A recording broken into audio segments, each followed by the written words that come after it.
आपको TET search करना है या महा टीईटी, आपको लिंक डिस्क्रिप्शन में भी मिल जाएगी। इस तरह का जहाँ पर महा टीईटी लिखा हुआ आता है उसको आपको क्लिक करना है। तो इस तरह का इंटरफेस आपके सामने ओपन हो जाएगा। लेफ्ट साइड में उम्मीदवाराची नवीन नोंदणी, यहाँ पर हम क्लिक करेंगे। सबसे पहले आपको अपना यूज़र नेम क्रिएट करना है। मैं अपना यूज़र नेम यहाँ पर क्रिएट करता हूँ। जो भी आप यूज़र नेम क्रिएट करेंगे उसको अच्छी तरह से ध्यान में रखेंगे। मैंने मुजाहिद जैन इस तरह का यूज़र नेम क्रिएट किया। पासवर्ड डिफ़ॉल्ट भी लेता है, लेकिन मैं अपना पासवर्ड डालूँगा। इस पासवर्ड को अच्छी तरह से आपको ध्यान में रखना है। लॉगिन करने के लिए यही पासवर्ड लगेगा और उसको रिकन्फर्म करना है। यहाँ पर एसएससी सर्टिफिकेट में जैसा आपका नाम है सेम वैसा ही नाम आपको यहाँ पर डालना है। पहला नाम, फिर मिडिल नेम और फिर लास्ट में लास्ट नेम। मोबाइल नंबर जो आपका हमेशा शुरू रहता है और फिर ईमेल आईडी आपको डालना रहेगा। मोबाइल नंबर अच्छी तरह से याद रख लो और यहाँ पर ईमेल आईडी दोनों अच्छी तरह से चेक करना है। सबसे ज़्यादा इम्पोर्टेंट यही है। और ओटीपी पार्ट हुआ पर क्लिक करेंगे। जैसे ही हमने ओटीपी भेजा तो हमारे मोबाइल पर एक ओटीपी आएगा। उस ओटीपी को हम यहाँ पर इंसर्ट करेंगे और सबमिट रजिस्ट्रेशन पर क्लिक करेंगे। ये हमारी पूरी डिटेल हमारे सामने आ गई। इसको स्क्रीनशॉट आप ले लो। अब लॉगिन पर क्लिक करेंगे। पासवर्ड मैंने सेव कर लिया। यहाँ पर आप यूज़र नेम पासवर्ड डाल के अपना कैप्चा डालना है और लॉगिन करना है। इस तरह का इंटरफेस हमारे सामने होगा। 4 ऑप्शन है, ऊपर भी 4 ऑप्शन दिखाई दे रहे हैं। अर्जावरील माहिती भरा, जैसे हमने इस पर क्लिक किया मेरा नाम ऑलरेडी यहाँ पर आ चुका है। आईचे नाव जैसे सर्टिफिकेट पर लिखा हुआ है वैसे यहाँ पर सेम स्पेलिंग डालना है। अगर नाम में बदलाव है तो हम यहाँ सिलेक्ट करेंगे यस नो। तो बदलाव नहीं है इसलिए मैंने नो सिलेक्ट किया। ईमेल आईडी और मोबाइल नंबर ऑलरेडी लिखा हुआ है। डेट ऑफ बर्थ चूज़ करना है। सबसे पहले महीना चूज़ करना है, फिर साल चूज़ करना है और लास्ट में दिन चूज़ करना है। यहाँ पर आधार नंबर अपना बिल्कुल ध्यान से आपको डालना है और फिर मेल सिलेक्ट करेंगे या फीमेल, जो भी आप है। ये मेन चीज़ है। यहाँ पर आपको अपने कास्ट की इंफॉर्मेशन डालना। मैं कास्ट में आता हूँ, मैंने अपनी कास्ट सिलेक्ट किया।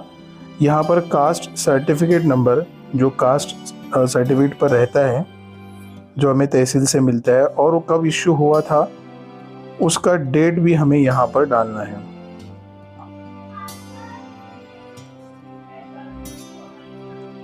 इस तरह हमने डाल दिया और सेव और नेक्स्ट पर क्लिक करना है। जैसे ही सेव और नेक्स्ट पर हमने क्लिक किया, इंफॉर्मेशन में एड्रेस हमें यहाँ पर टाइप करना है। करेक्ट एड्रेस मैं यहाँ पर टाइप कर रहा हूँ।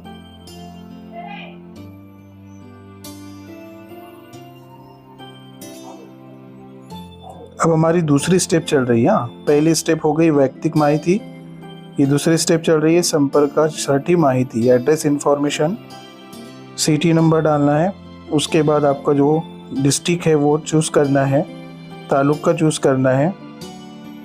जैसे मैं मुमरा में हूँ तो कौसा मुमरा भी आप सिलेक्ट कर सकते हैं, डाल सकते हैं। और यहाँ का पिन कोड जो है वो सिलेक्ट करेंगे। अगर आपका एड्रेस सेम है तो यहाँ पर सेम एज परमानेंट एड्रेस पर क्लिक करेंगे तो ऑटोमेटिक फिल हो जाता है। सेम एड्रेस यहाँ पर आ जाएगा। अब हम सेव एंड नेक्स्ट पर करेंगे और हमने इस पर थर्ड स्टेप पर हम चले गए। ये इम्पोर्टेंट बहुत होता है। शैक्षणिक माहिती पूरा देखकर हमें डालना पड़ता है। तो सबसे पहले स्टेप में एसएससी की इन्फॉर्मेशन हमें डालना है। आपका एसएससी का सर्टिफिकेट नंबर उस पर लिखा हुआ होता है, सेम टू सेम देखकर यहाँ पर एसएससी का सर्टिफिकेट नंबर हम डाल रहे हैं।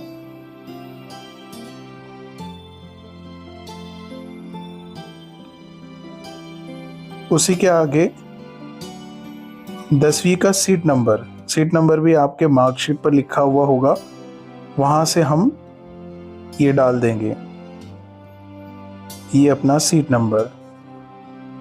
उसके बाद बोर्ड किंवा विद्यापीठाचे नाव, बोर्ड या यूनिवर्सिटी का आपको नाम डालना है। मैं यहाँ पर बोर्ड का नाम डालता हूँ, महाराष्ट्र स्टेट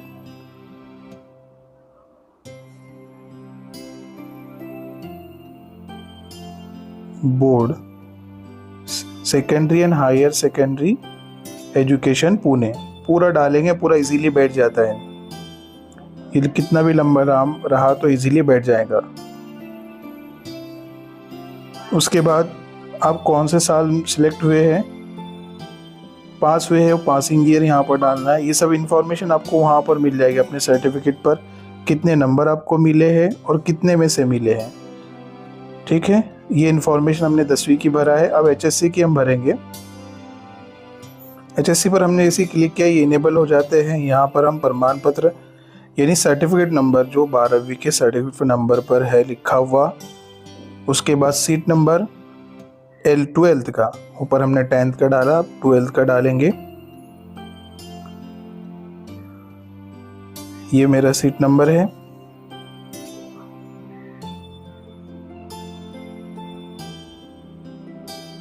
अब हम ऊपर का नाम कॉपी करके बोर्ड का सेम कॉपी करके नीचे डाल सकते हैं, क्योंकि सेम बोर्ड है मेरा, तो मैंने कॉपी किया और नीचे पेस्ट कर दिया। अब मैं कब पास हुआ था 12th, वो भी मैं यहाँ पर लिखूँगा फेब 2007।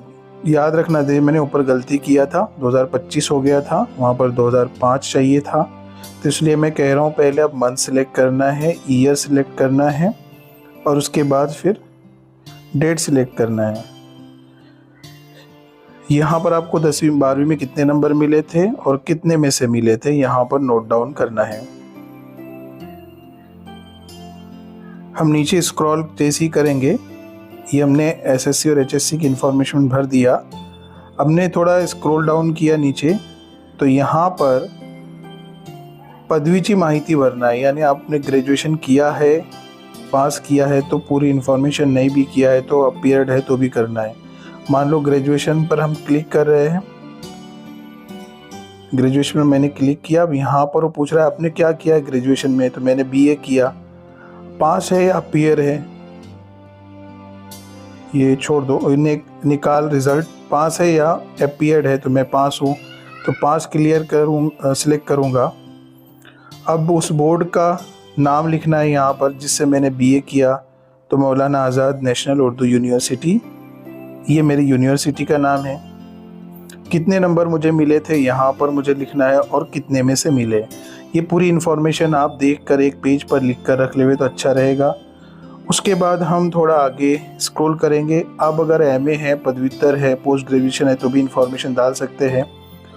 मैं आगे बढ़ूंगा। यहाँ पर व्यावसायिक शैक्षणिक अर्हता प्रोफेशनल एजुकेशनल क्वालिफिकेशन 1 से 5 के लिए है, ठीक है, यानी पेपर 1 की इन्फॉर्मेशन यहाँ हम भरेंगे। तो मैंने क्लिक किया, पूरा इनेबल हो गया। मैंने D.Ed किया था और रिज़ल्ट में पास हूँ। मुझे यहाँ पर आपके डिप्लोमा का या बोर्ड का नाम मैं लिख रहा हूँ, महाराष्ट्र स्टेट परीक्षा परिषद पुणे। जैसे आपके D.Ed के सर्टिफिकेट पर ऊपर लिखा हुआ है वैसे आप यूनिवर्सिटी या बोर्ड का नाम लिख दें। फिर उसके बाद डेट सिलेक्ट करें, कौन से डेट में आपने पास किया है।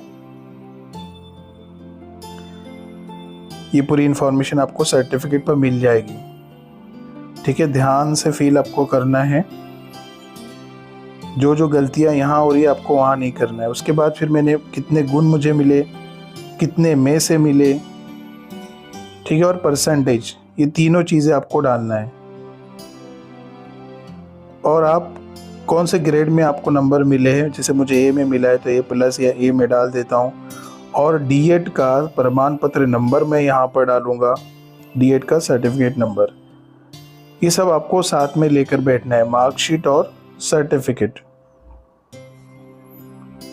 ये मैंने प्रमाण पत्र यानी सर्टिफिकेट नंबर डाल दिया D.Ed का। फिर आगे हम बढ़े। उसके बाद 6 से 8 में दोनों पेपर देने वाला हूँ, इसलिए यहाँ पर दोनों सेलेक्ट कर रहा हूँ। मैंने B.Ed भी किया, उस फाइनेंशियल ईयर पास किया B.Ed को।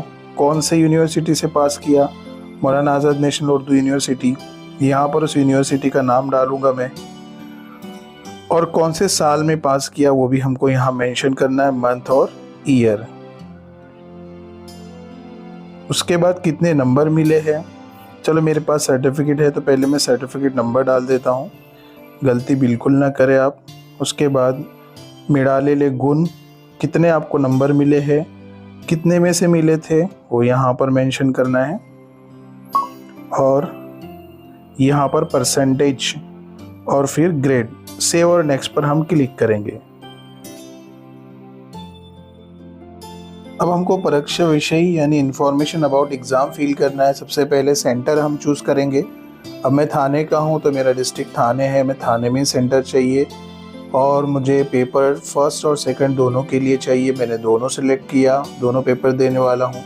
अब पेपर सेकंड के लिए ऑप्शनल सब्जेक्ट कौन सा होगा तो मैंने एसएस लिया। को मीडियम सिलेक्ट करना है, जो भी मीडियम के है, मैं उर्दू मीडियम से, मैंने उर्दू सिलेक्ट किया। और उसके बाद आप महाराष्ट्र के रहवासी है तो हाँ सिलेक्ट कीजिए। और फिर आपको लैंग्वेज टू सिलेक्ट करना है, मैंने इंग्लिश लिया, मराठी भी आप ले सकते हैं। उसके बाद आप हैंडीकैप है या नहीं है, नो तो नो सिलेक्ट करेंगे। आप माजी सैनिक है क्या, नो तो नो सिलेक्ट करेंगे। उसके बाद एक टिक बॉक्स आपको करना है, याद से यहाँ लिखा हुआ है कि 2018 में जो टीईटी का घपला हुआ था उसमें मेरा नाम नहीं है और इस बात की मैं खातिरी करता हूँ, उस पर मैंने टिक किया। ट्विन भाव है यानी भाई बहन है तो आपको यस नो सिलेक्ट करना है। आप आइडेंटिटी क्या लेके जाने वाले हैं वो सिलेक्ट करना है, उसका नंबर यहाँ पर डालना है, मैंने आधार कार्ड लिया। और सेव और नेक्स्ट पर हम क्लिक करेंगे। ये हमारी इन्फॉर्मेशन सेव हो गई है। अब हमें डॉक्यूमेंट अपलोड करना है, ये हमारी लास्ट स्टेप है। इसके बाद हमें पेमेंट करना होगा। यहाँ पर अलग अलग स्टोरेज के साथ आपको डॉक्यूमेंट रेडी रखना है जिसकी साइज़ केबी में हो। और 2 डॉक्यूमेंट है जो जेपीजी में है और 2 डॉक्यूमेंट है जो पीडीएफ में है। मैं पहले फ़ोटोग्राफ अपलोड करूँगा, उस पर क्लिक करूँगा, मैंने रेडी रखा हुआ है। फ़ोटो को सिलेक्ट किया और ओपन किया तो ये अपलोड हो जाएगा मेरे साइट पर। देखिए यहाँ पर अपलोड हो चुका है। मेरी सिग्नेचर अपलोड करना है, पहले से मैंने रेडी करके रखा था, इसको सिलेक्ट किया, ओपन किया, अपलोड हो गई। उसके बाद मेरा जो आधार कार्ड है उसकी पीडीएफ कॉपी मुझे यहाँ अपलोड करना है, मैंने अपलोड कर दिया। और लास्ट में जो प्रतिज्ञा पत्र है हाथ से लिखा हुआ है उसकी जेपीजी या पीडीएफ कॉपी यहाँ पर अपलोड कर देना है। सब चारों भी डॉक्यूमेंट है मैंने अपलोड कर दिया। ये बहुत इंपॉर्टेंट है, ये बॉक्स पर टिक करना भूलेंगे नहीं है। इसमें लिखा हुआ है कि मैंने जो इन्फॉर्मेशन दिया वो बिल्कुल सही है। और हम इसको टिक करेंगे बॉक्स में, ये वाले बॉक्स में, और हम शो प्रीव्यू करेंगे। जैसे ही शो प्रीव्यू करेंगे हम तो हमारी पूरी इन्फॉर्मेशन यहाँ पर डिस्प्ले हो जाएगी। आप इसको अच्छी तरह से चेक कर लें। यहाँ से आप एडिट एप्लीकेशन भी कर सकते हैं और आगे भी बढ़ सकते हैं पेमेंट के लिए। मैंने चेक कर लिया अच्छी तरह से, मेरी पूरी इन्फॉर्मेशन सही है। ठीक है, आप भी अच्छी तरह से चेक कर लेना। ठीक है, ये पूरी इन्फॉर्मेशन हमें यहाँ दिख जाती है कि हमने क्या भरा है, कौन सा सब्जेक्ट सिलेक्ट किया है, वगैरह वगैरह। फिर हमने प्रोसीड टू पेमेंट पर गए और परीक्षा शुल्क भरना है हमें। फिर मैंने क्रेडिट कार्ड चूज़ किया और फिर यहाँ पर मैंने अपने कार्ड का नंबर डाला, उसकी एक्सपायरी डेट डाला और फिर वही सीवीसी नंबर हमें डालना होगा, नाम डालना होगा। ये पेमेंट प्रोसेस तो आपको अच्छी तरह से मालूम है। एक मरतबा कंफर्म कैसे हो जाता है वो भी आप लास्ट तक देख लीजिए तो आपको अच्छी तरह से समझ में आ जाएगा। मैंने सीवीसी नंबर डाला और अपना नाम डाला और मेक पेमेंट फॉर ये किया। जैसे मैंने किया उसने ओटीपी पूछा, ये ओटीपी मेरे नंबर पर आया, मैंने ओटीपी डाला और कंफर्म किया। जैसे ही कंफर्म किया तो पूरी ये जो यहाँ पर सक्सेस लिखा हुआ आ रहा है ये आप संभाल के रखें। मैं लॉगिन करता हूँ, चेक करता हूँ कि पेमेंट हुआ कि नहीं हुआ। फिर से ये मैंने यूज़र एंड आईडी पासवर्ड डाला, फिर यहाँ पर कैप्चा डाला और कैप्चा डालने के बाद लॉगिन किया। लॉगिन करने के बाद मैं पेमेंट सेक्शन में जाता हूँ, परीक्षा फ़ी भरा में, और चेक करता हूँ हुआ कि नहीं हुआ। जैसे क्लिक किया देखो यहाँ पर ग्रीन कलर में सेव करके लिखा हुआ आ रहा है। ठीक है, मेरा फॉर्म भरा गया है। मुझे उम्मीद है आपको ये वीडियो बहुत मददगार साबित होगा। ऐसी वीडियो के लिए लाइक कीजिए। यदि अभी तक आपने हमारे school to you YouTube channel को सब्सक्राइब नहीं किया तो सब्सक्राइब कर लें, बेल आइकन को क्लिक कर लें ताकि आपको नए वीडियो की अपडेट मिल सके और वीडियो को लाइक करना ना भूलें।